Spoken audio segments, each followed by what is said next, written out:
Welcome to physics with PS. और आज electrostatics के लेक्चर नंबर 6 में अपन बात करेंगे। अपन एक कूलाम बल पढ़ लिया था, विद्युत क्षेत्र की बात कर ली थी, विद्युत द्विध्रुव क्या होता है उसकी बात कर ली। आज अपना जो लेक्चर रहेगा वो न्यूमेरिकल्स पे रहेगा। अपन कुछ बेसिक्स या अपन जो बोले कि बोर्ड एग्जाम के लिए जो अपने इंपॉर्टेंट न्यूमेरिकल्स हैं, हम न्यूमेरिकल्स की बात करते हैं। तो शुरू करते हैं बच्चों। स्टार्टिंग में अपन देखो बहुत बेसिक से क्वेश्चन से शुरुआत करेंगे। अपन बेसिक से क्वेश्चन से शुरुआत करते हैं। पहला क्वेश्चन है बच्चों कि यदि अपने पास एक निकाय या एक वस्तु है, एक निकाय में आवेश, एक निकाय में आवेश +1 कूलाम +2 कूलाम -3 कूलाम व -4 कूलाम उपस्थित है तो निकाय का कुल आवेश ज्ञात करो। बहुत बेसिक सा क्वेश्चन है, कुल आवेश ज्ञात करो। तो वीडियो को पॉज करके पहले आप आंसर बताओ, उसके बाद अपन बात करते हैं। तो अपन ने आवेश का क्वांटीकरण पढ़ा था और आवेश के क्वांटीकरण में अपन ने बोला था किसी वस्तु का अगर आप कुल आवेश निकालना चाहते हो तो आप क्या कर दो, उन सभी आवेशों का बीजगणितीय योग कर दो। तो आपके पास कुल आवेश कितना हो जाएगा बच्चों? सभी आवेशों का बीजगणितीय योग यानी +1 +2 +3 -3 और -4 कितना हो जाएगा? 2 + 1 3 से 3 कैंसिल, क्या आ जाएगा? -4 कूलाम। ये इस निकाय का कुल आवेश आ गया। चलो तो अगला क्वेश्चन देखते हैं बच्चों। यदि अपन के पास मान लो दूसरा क्वेश्चन है, एक गोले का द्रव्यमान 10 किलोग्राम है तथा इस पर आवेश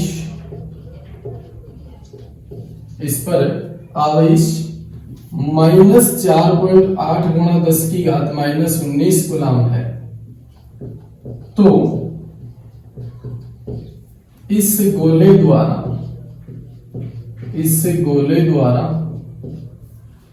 कितने इलेक्ट्रॉन ग्रहण किए गए? ध्यान से देखो, अपने पास एक गोले का द्रव्यमान कितना है बच्चों? 10 किलोग्राम। और आपको बोला है कि इस गोले पर आवेश कितना है? -4.8 गुणा 10⁻⁻19 कूलाम। तो इस गोले द्वारा कितने इलेक्ट्रॉन ग्रहण किए गए? तो यहां से अपन को पता है, देखो आवेश का मान आपको ऋणावेश दे रखा है, ऋणात्मक मान दे रखा है। और किसी भी वस्तु पर ऋणावेश कब आता है बच्चों? जब उस वस्तु को अपन इलेक्ट्रॉन देते हैं। यानी अपन बात करेंगे कि इस गोले ने कितने इलेक्ट्रॉन ग्रहण किए, तब जाके उस पर यह आवेश आया। तो देखो अपने पास Q = फॉर्मूला होता है Ne। यहां से नंबर ऑफ इलेक्ट्रॉन निकालने अपने को, तो Q/E। Q आपके पास ये रहा 4.8 × 10⁻⁻19 और E की वैल्यू कितनी होती है? 1.6 × 10⁻⁻19। देखो ये कैंसिल हो जाएगा और ये 3, तो N की वैल्यू क्या आ गई? 3। तो इस वस्तु ने या इस गोले ने कितने इलेक्ट्रॉन ग्रहण किए बच्चों? 3 इलेक्ट्रॉन ग्रहण किए। तब इस पे कितना आवेश आया? -4.8 गुणा 10⁻⁻19 कूलाम। तो नोट करो, आगे बात करते हैं।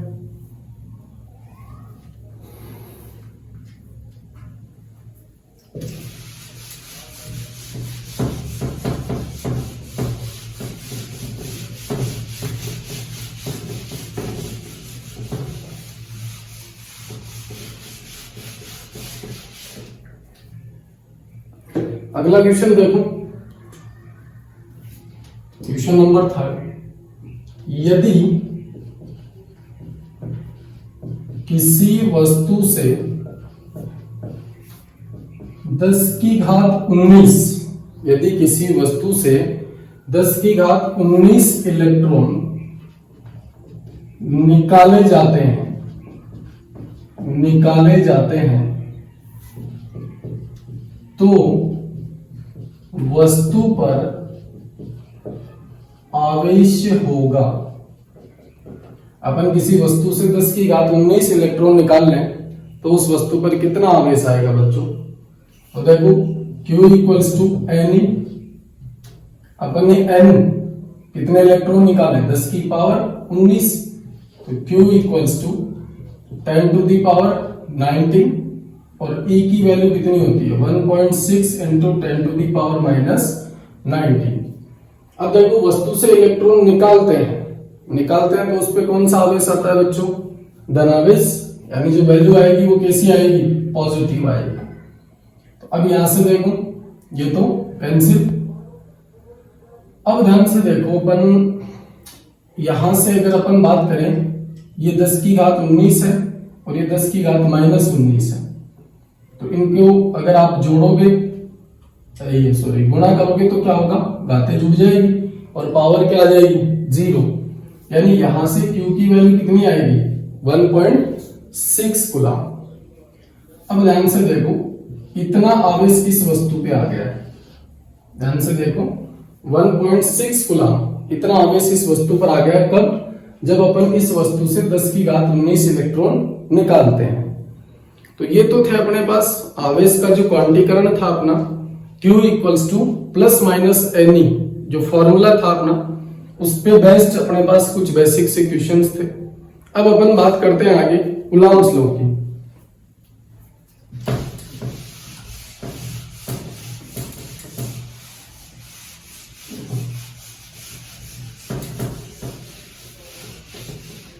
कूलम्ब्स लॉ का सबसे बेसिक क्वेश्चन अपन शुरू करते हैं बच्चों। क्वेश्चन नंबर अपना 4 कि यदि निर्वात में रखे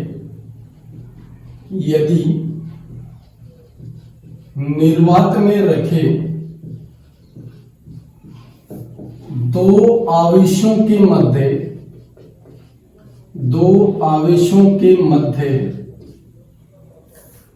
बल F है, यदि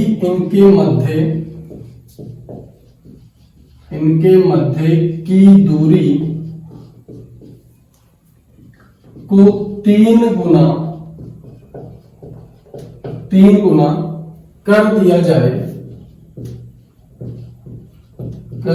जाए तो बल होगा। देखो बहुत अच्छा क्वेश्चन है और ये 12th बोर्ड एग्जाम में आया हुआ क्वेश्चन भी है। तो अगर अपन बात करें निर्वात में रखे दो आवेशों के मध्य बल कितना है? F है। यदि इनके मध्य की दूरी को 3 गुना कर दिया जाए तो बल का मान कितना होगा बच्चों? देखो दो आवेशों के बीच लगने वाला बल क्या होता है अपने पास? K(Q1 Q2 upon R²। तो अपन ने बोला कि जब पहले दूरी कितनी थी R, तब बल कितना था? F। फिर अपन ने बोला देखो यहां पर आप सीधा भी कर सकते हो, इसको कंपैरिजन की जरूरत नहीं है। यहाँ पे F है व्युत्क्रमानुपाती किसके? R² के। तो यदि मैंने उस टाइम पे जब अपन कूलम्ब बल की बात कर रहे थे तो उस टाइम पे भी मैंने कहा था कि यदि आप इस दूरी को बढ़ाओगे तो बल का मान क्या होगा? कम होगा। जैसे यदि मैं बोलूं कि दूरी को आप 2 गुना करो तो बल 4 गुना कम हो जाएगा। अब यहाँ पे देखो दूरी को कितना बढ़ा रहा है, ध्यान से देखो 3 गुना बढ़ा रहा है। 3 गुना बढ़ा रहा है, इसका मतलब बल कितना हो जाएगा? 9 गुना कम हो जाएगा। तो अपन नया बल क्या बोल सकते हैं? F upon 9।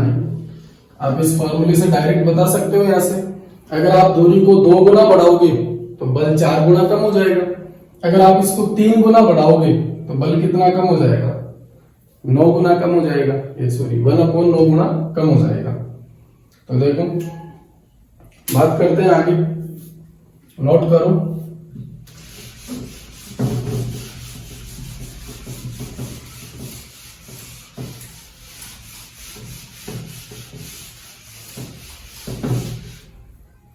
नोट करो बच्चों। अब ध्यान से देखो, अगला क्वेश्चन है अपना, यदि दो प्रोटॉन एक एंगस्ट्रम की दूरी पर हो, एक एंगस्ट्रम की दूरी पर हो, तो इनके मध्य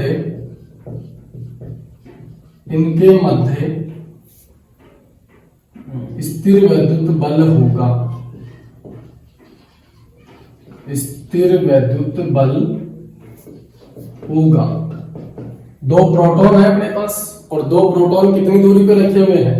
एक एंगस्ट्रम की दूरी पर, और एक एंगस्ट्रम की दूरी पर है तो इन दोनों के बीच क्या लगेगा? स्थिर वैद्युत बल लगेगा। उस बल का मान अपने को ज्ञात करना है। तो बच्चों प्रोटॉन पे आवेश कैसा होता है? पॉजिटिव धनावेश होता है। और कितना होता है बल? सॉरी, आवेश का मान कितना होता है? जितना इलेक्ट्रॉन पर होता है। इलेक्ट्रॉन पर माइनस ई होता है, जबकि प्रोटॉन पर प्लस ई होता है। तो ये अपने पास प्लस ई एक प्रोटॉन हो गया, ये प्लस ई दूसरा प्रोटॉन, दोनों के बीच की दूरी कितनी है? एक एंगस्ट्रम।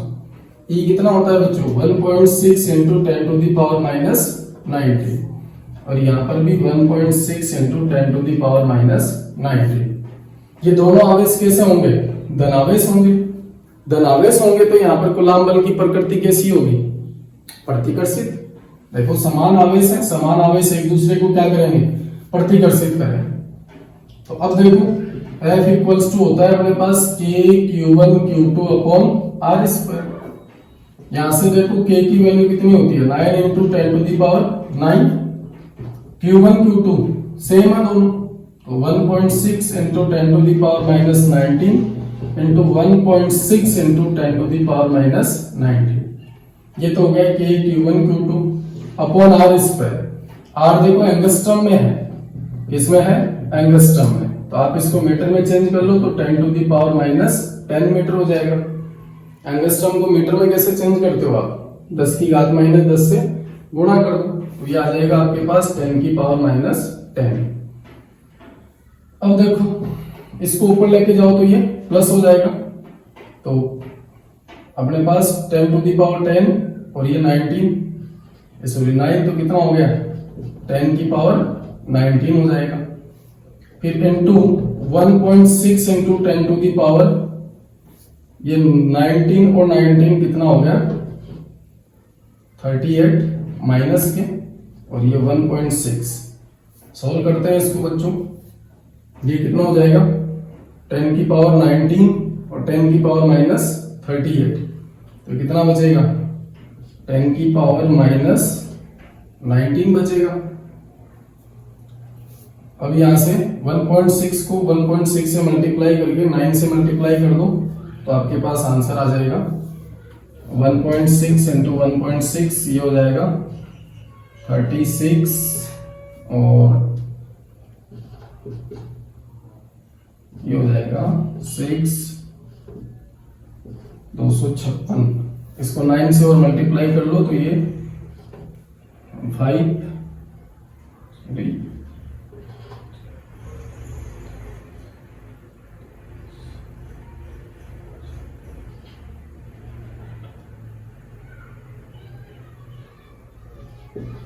लगभग इतना ही आएगा सारी। तो ये तो 2 पॉइंट यहाँ पे हो गया 23.04 के आसपास। ठीक है, आप आंसर चेक कर लेना, कैलकुलेशन चेक कर लो ना, लगभग इतना ही आएगा 23.04 के आसपास। ठीक है बच्चों, क्वेश्चन समझ में आ गया? आपके पास दो प्रोटॉन थे, प्रोटॉन पर ये आवेश का मान, ये दोनों के बीच की दूरी, ये एंगस्ट्रॉम है, एंगस्ट्रॉम में है तो इसको अपन मीटर में चेंज कर लेंगे। फिर अपने को स्थिर वैद्युत बल पूछा है तो अपन क्या करेंगे? K Q1 Q2 upon R square. Q1 की वैल्यू ये रही, Q2 की वैल्यू ये रही, R की वैल्यू आपको पता है, इसको आप मीटर में चेंज करोगे तो 10 की पावर माइनस 10 एंगस्ट्रॉम। कैलकुलेशन जरूर चेक कर लेना एक बार। चलो आगे देखते हैं बच्चों।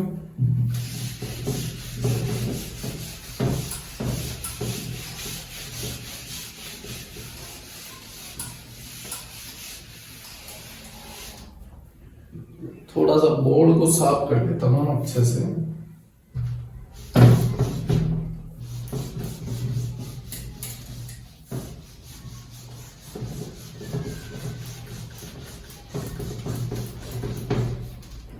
चलो अगले क्वेश्चन की बात करते हैं बच्चों।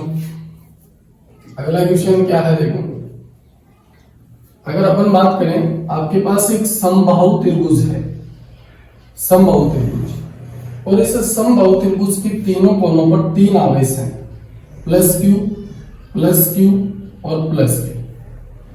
अगर अपन बात करें समबाहु त्रिभुज की भुजाएं कितनी है, सॉरी भुजाएं कितनी है, ए। समबाहु त्रिभुज है तो तीनों भुजाएं क्या होंगी बच्चों, बराबर होंगी।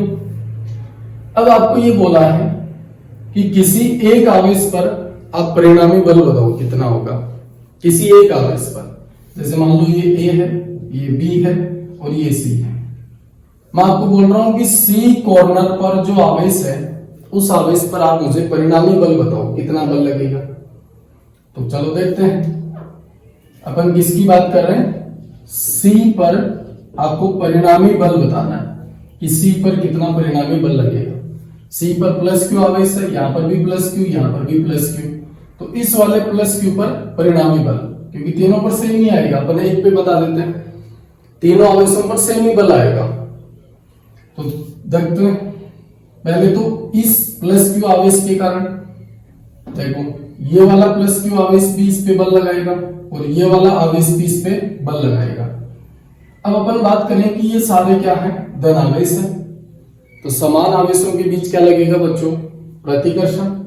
यानी अगर मैं बात करूं तो ये वाला आवेश क्या करेगा, इस पर इधर की ओर बल लगाएगा। देखो ये प्लस क्यू वाला, तो इसको मैंने बोल दिया एफ बी।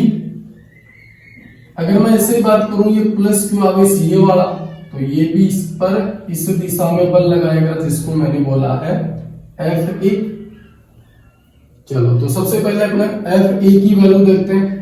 एफ ए कितना आएगा बच्चों, इस आवेश के कारण इस आवेश पर बल, तो दूरी तो ये रही आपके पास, तो के क्यू अपॉन ए स्क्वायर। देखो यहां पर भी क्यू आवेश है, यहां पर भी क्यू, तो इसको स्क्वायर लिख दूं क्या सीधा, के क्यू स्क्वायर अपॉन ए स्क्वायर बन जाएगा। ऐसे ही अपन बात करें किसकी, एफ बी की, तो एफ बी इस वाले आवेश के कारण बल कितना होगा, सेम आवेश है, तो ये हो जाएगा वापस के क्यू स्क्वायर अपॉन ए स्क्वायर। अब देखो इस वाले आवेश पर परिणामी बल देखते हैं, यानी ए की दिशा ये है, बी वाले की दिशा ये है, तो अपने को परिणामी बल चाहिए। तो परिणामी बल के लिए अपन क्या करते हैं, परिणामी कहीं इसका बीच में मान लेते हैं अपन, या ऐसे बोले कि समबाहु त्रिभुज का कोण कितना होता है, 60 डिग्री। ये 60 डिग्री है, तो ये वाला भी क्या हो जाएगा, 60 डिग्री। तो अब आपको पता है कि देखो एफ ए इस दिशा में है, एफ बी इस दिशा में है, दोनों के बीच कोण कितना है, 60 डिग्री। तो दो सदिशों का परिणामी सदिश कैसे निकालते हैं बच्चों अपन, तो एफ नेट कैसे निकालोगे आप, root F A square plus F B square plus 2 F B cos theta. दो सदिशों का परिणामी सदिश ऐसे निकालते हैं अपन। तो अपने को इन दोनों बलों का परिणामी चाहिए। देखो दोनों बल एक दूसरे से 60 डिग्री के कोण पर है, तो इस आवेश पर अपने को परिणामी बल निकालना था।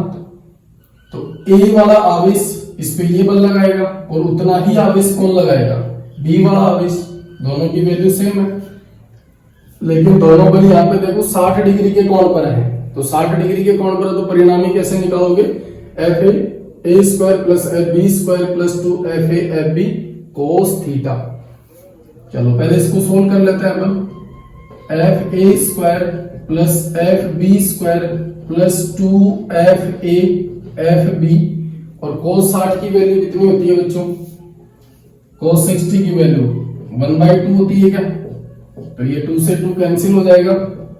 आपके पास बनेगा F A square plus F B square plus F B, यही होती है। चलो तो अब अपन बात करते हैं आगे, इसकी वैल्यू पुट कर दो, या फिर एफ ए एफ बी दोनों की वैल्यू सेम है, तो आप एफ बी को एफ ए लिख दो, चाहे एफ ए को एफ बी लिख दो।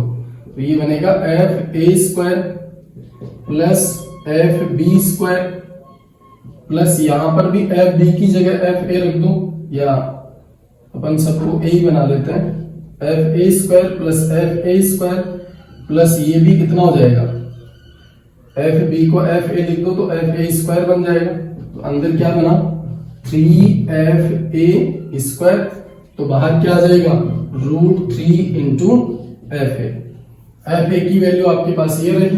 तो आपके पास नेट बल कितना आ जाएगा बच्चों, √3 इंटू एफ ए की वैल्यू के क्यू स्क्वायर अपॉन ए स्क्वायर। ये लो, ये अपने पास इन तीनों आवेश पर सेम ही आएगा बल, ध्यान रखना। अगर इस आवेश पे निकालें तो भी नेट बल ये आएगा, इस आवेश पे निकालो तो भी नेट बल वही आएगा, और इस आवेश पे निकालो तो भी नेट बल वही आएगा।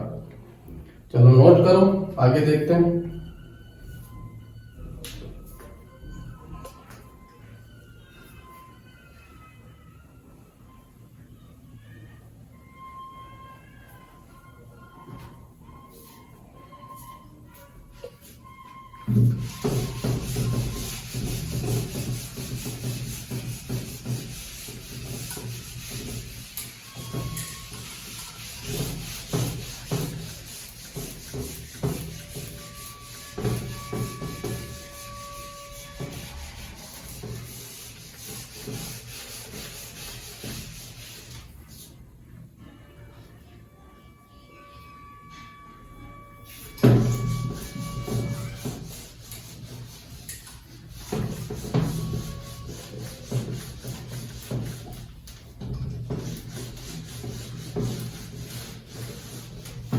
चलो अगला क्वेश्चन देखो बच्चों, अपने पास एक वर्ग है, सेम क्वेश्चन है, ध्यान से देखो। ये वर्ग है और इस वर्ग के चारों कोनों पर वही चार आवेश रखे हुए हैं, plus Q plus Q plus Q. अब अपने को वर्ग है तो इसकी चारों भुजाएं बराबर होंगी, इनको अपन ए मान लेते हैं। इसको मैंने बोल दिया ए, इसको बी, इसको सी और इस वाले को डी। अब आपको किसी एक आवेश पर परिणामी बल निकालना है, किसी भी आवेश पर, चाहे इस वाले आवेश पे निकाल दो, चाहे इस पे निकाल दो, चाहे इस पे निकाल दो, चाहे इस पे, क्योंकि चारों पर सेम ही आएगा, समान आवेश रखे हुए हैं प्लस क्यू। तो अपन किसी एक आवेश पर बल निकाल लेते हैं। तो देखो सॉल्यूशन इसका, आप वीडियो को पॉज करके पहले आपको करना है। अगर मैं इस वाले आवेश की बात करूं तो ये वाला आवेश इस पे जो बल लगाएगा उसकी दिशा ये होगी क्या बच्चों, देखो ये भी प्लस क्यू, ये भी प्लस क्यू, तो दोनों के बीच में प्रतिकर्षण बल, इसको मैंने बोल दिया एफ ए। ऐसे ही आपके पास ये वाला जो आवेश बल लगाएगा उसकी दिशा क्या नीचे की ओर होगी, जिसको मैंने बोला है एफ सी। देखो ये वाला आवेश भी इसको प्रतिकर्षित करेगा, ये वाला भी इसको प्रतिकर्षित करेगा। अब यहां पर एक आवेश और बच गया जो कहां पर है, बिंदु डी पर। ये कितना बल लगाएगा और इस बल की दिशा किधर होगी बच्चों, इधर। तो एक तो अपने को ये वाली दूरी भी चाहिए और ये इसकी दिशा हो गई, जिसको मैंने बोला है एफ डी। अब देखो अपन को इस आवेश पर परिणामी बल चाहिए, ये वाला बल लगा रहा है, ये वाला इस पे बल लगाएगा और ये वाला भी इस पे बल लगाएगा। तो अपन ने तीनों आवेशों के कारण जो बल लगेगा उसकी दिशा देख ली, ठीक है। चारों कोनों पर प्लस क्यू आवेश है, तो आपको पता है कि समान आवेश एक दूसरे को क्या करते हैं बच्चों, प्रतिकर्षित करते हैं। तो यहां से देखो सबसे पहले अपन एफ ए की वैल्यू निकालते हैं। एफ ए ये वाला जो आवेश है इसके कारण बल कितना लगेगा, आवेश तो सेम है बच्चों, तो के क्यू स्क्वायर। अब देखो K Q into Q upon R square, तो मैंने लिख दिया के क्यू स्क्वायर, दोनों आवेश सेम है और दूरी कितनी है ए स्क्वायर। तो ये तो एफ ए की वैल्यू आ गई। ऐसे ही अपन इस वाले आवेश की बात करें तो इसकी दूरी कितनी है ए, और वही दो आवेश है सेम, तो एफ सी कितना आ गया बच्चों, वही के क्यू स्क्वायर अपॉन ए स्क्वायर। अब देखो बात करते हैं अपन किसकी, इस डी वाले जो आवेश है उस आवेश के कारण यहाँ पर कितना बल लगेगा। तो पहले तो अपने को इन दोनों आवेशों के बीच की दूरी चाहिए, ये बल। तो अपने पास वर्ग है तो हर एक कोण कितना होगा 90 डिग्री। 90 डिग्री तो पाइथागोरस प्रमेय लगा दो, कितना हो जाएगा √a² प्लस √a², तो 2a²। तो ये वाली वैल्यू कितनी आ गई बच्चों, √2 इंटू a आ जाएगी। अरे √2 इंटू a आ गई। अब इस d के कारण जो बल लगेगा उसको मैंने बोला है FD, यानी d के ऊपर जो आवेश है ना प्लस q, इसके कारण कितना बल लगेगा। तो आवेश तो सेम ही है अपने पास, kq² अपॉन a² करोगे तो 2a² बन जाएगा। √2 है तो इसका स्क्वायर करोगे तो रूट हट जाएगा इंटू a²। ये अपन ने तीनों आवेशों के कारण इस आवेश पर बल निकाल लिया। ध्यान से देखो, a पर प्लस q, c पर भी प्लस q और d पर भी प्लस q, ये तीनों आवेश इस पे बल लगाएंगे। तो तीनों आवेश में देखो, इस वाले आवेश की दूरी भी है अपने पास, इस वाले आवेश की भी दूरी है, इस वाले की अपने को दूरी निकालनी थी। तो ये अपने पास a है, ये भी a और वर्ग है, तो इसका ये कोण कितना हो गया 90 डिग्री। 90 डिग्री हो गया तो अपन क्या कर सकते हैं, पाइथागोरस प्रमेय लगा सकते हैं।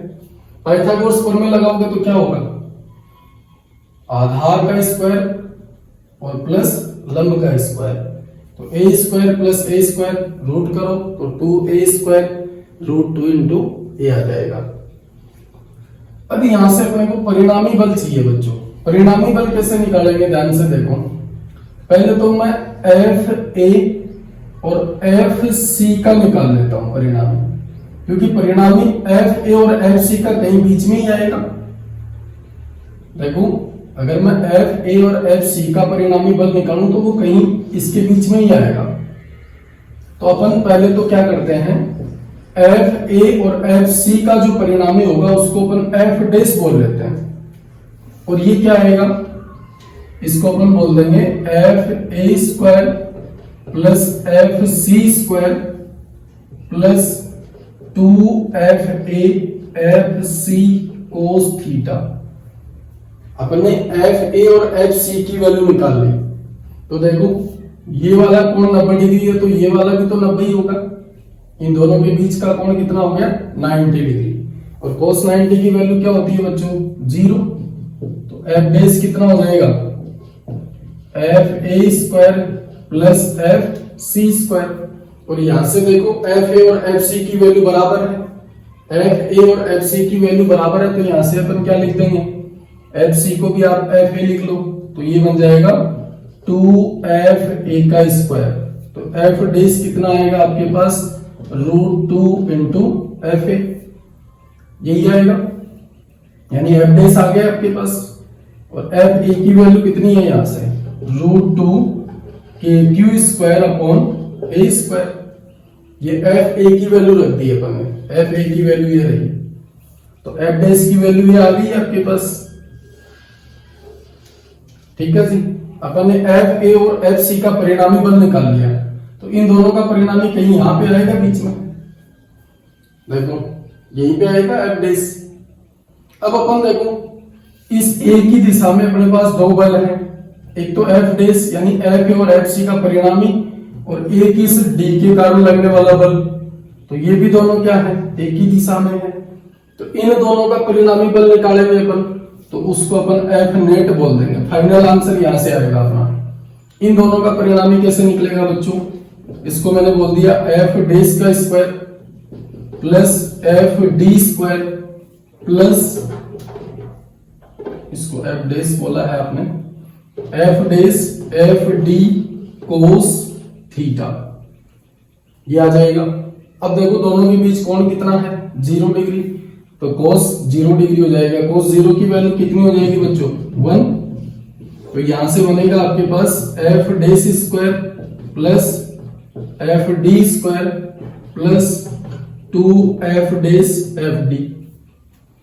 अब एक चीज देखते हैं यहां से अपन, F' की वैल्यू तो ये रही आपके पास, और FD की वैल्यू ये रही। आप इसमें वैल्यू पुट करो, यहां से अपना आंसर आ जाएगा। तो बाकी कैलकुलेट आप कर लोगे आगे, यहां से फाइनल आंसर आ जाएगा अपना। बस ध्यान रखने वाली बात यही है, एफ ए और एफ सी इन दोनों का परिणामी निकाला अपन ने, ये आ गया। दोनों के बीच कोण कितना था, 90 डिग्री। फिर अपन ने बोला कि एफ ए और एफ सी का परिणामी क्या आ गया, एफ डैश आ गया यहां से, एफ डैश।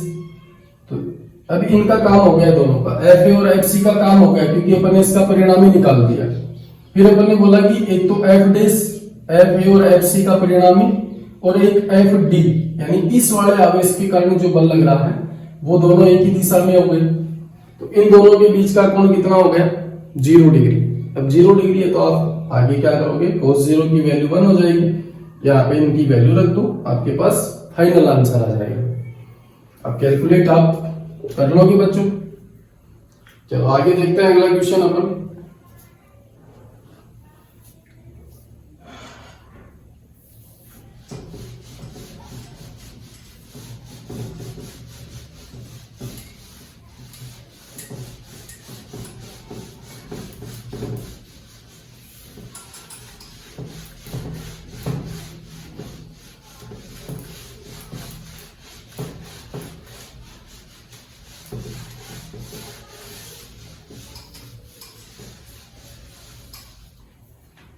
चलो अगला क्वेश्चन है अपना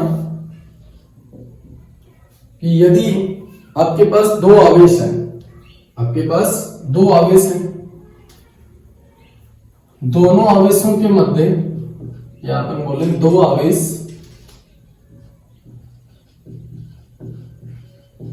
दो आवेश जिनके मध्य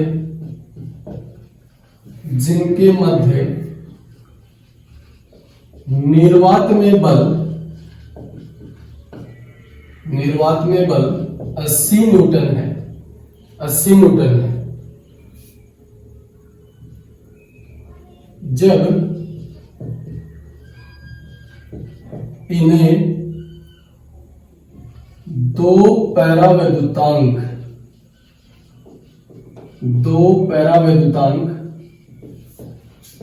के माध्यम में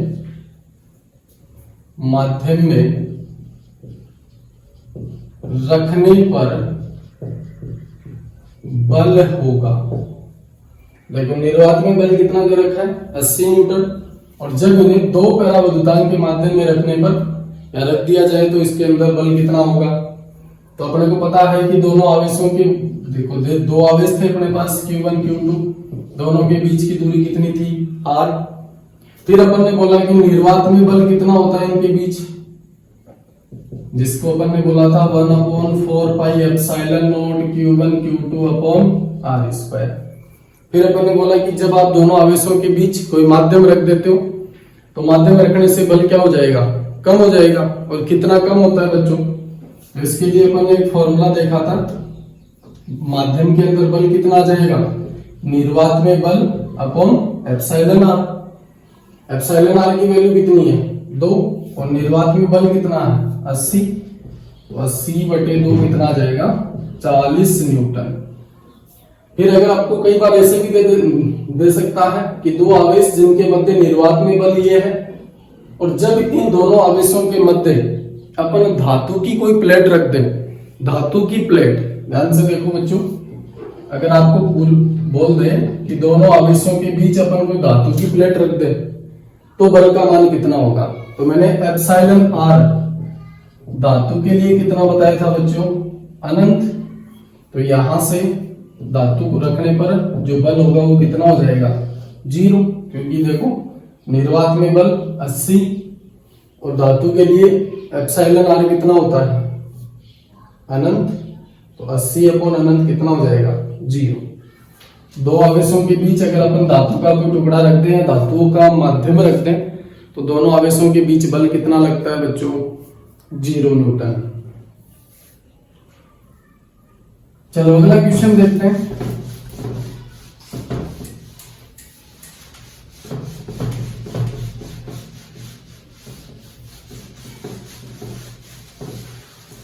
चलो एक द्विध्रुव का अपन एक दो क्वेश्चन देख लेते हैं, द्विध्रुव से संबंधित। द्विध्रुव अपन ने पढ़ा है, विद्युत फ्लक्स की बात अपन ने की है, तो देखते हैं अपन।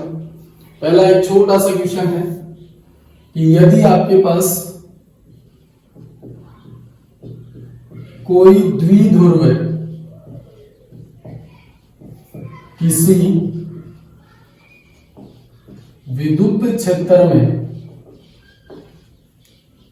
कोई द्विध्रुव है किसी विद्युत क्षेत्र में कितने कोण पर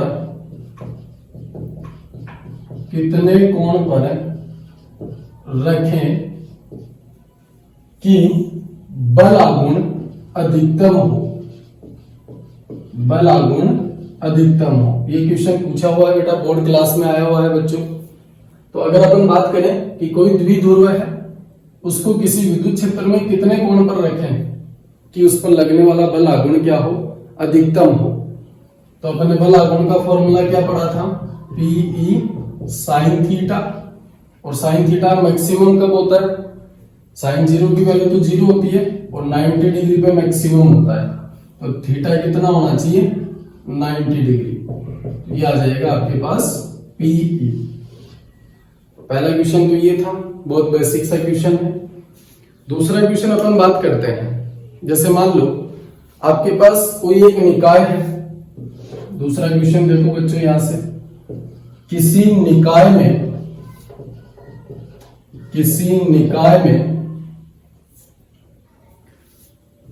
6 द्विध्रुव रखे हुए हैं या 6 विद्युत द्विध्रुव रखे हैं।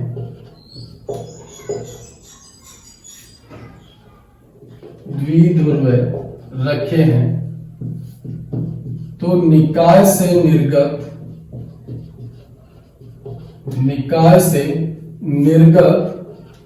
विद्युत फ्लक्स होगा। ये क्वेश्चन भी बच्चों पूछा हुआ है, एग्जाम में आया हुआ है कि यदि किसी निकाय में 6 विद्युत द्विध्रुव रखे हैं तो वहां पर निकाय से निर्गत कुल विद्युत फ्लक्स कितना होगा।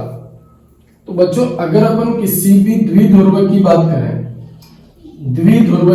करें तो द्विध्रुव का जो कुल आवेश होता है ना, कुल आवेश वो हमेशा कितना होता है, जीरो। द्विध्रुव का कुल आवेश हमेशा कितना होता है बच्चों, जीरो। क्यों, क्योंकि इसमें एक प्लस क्यू आवेश होता है और एक माइनस क्यू। अपन ने बोला कि दोनों आवेशों का परिमाण समान होता है और दोनों आवेश विपरीत आवेश होते हैं। तो प्लस क्यू माइनस क्यू, कुल आवेश कितना हो गया, जीरो। और अब ध्यान से देखो, अगर अपन गाउस के नियम से बोले कि गाउस का नियम अपने को ये कहता है कि किसी भी पृष्ठ से अगर आप विद्युत फ्लक्स निकालना चाहते हो तो उस पृष्ठ में आने वाले सभी आवेश या जितने भी आवेश हैं उनका बीजगणितीय योग करो और उसको एप्सिलॉन नॉट से डिवाइड कर दो। तो ये अपने पास क्या हो जाएगा, फ्लक्स। आगे बात करेंगे अपन, अगला जो लेक्चर होगा अपना वो गाउस नियम का ही होगा। तो यहां पर देखो गाउस के नियम से फ्लक्स कितना होता है, कुल आवेश अपॉन एप्सिलॉन नॉट। तो अगर मैं एक द्विध्रुव की बात करूं तो उसका कुल आवेश कितना हो गया, जीरो। तो अब आप उसमें चाहे 10 रखो, चाहे 6 रखो, चाहे 5 रखो, कितने भी द्विध्रुव रखो, उन सब का कुल आवेश कितना हो जाएगा, जीरो। तो यहाँ समेशन क्यू कितना हो गया बच्चों, जीरो। तो फ्लक्स कितना हो जाएगा, जीरो।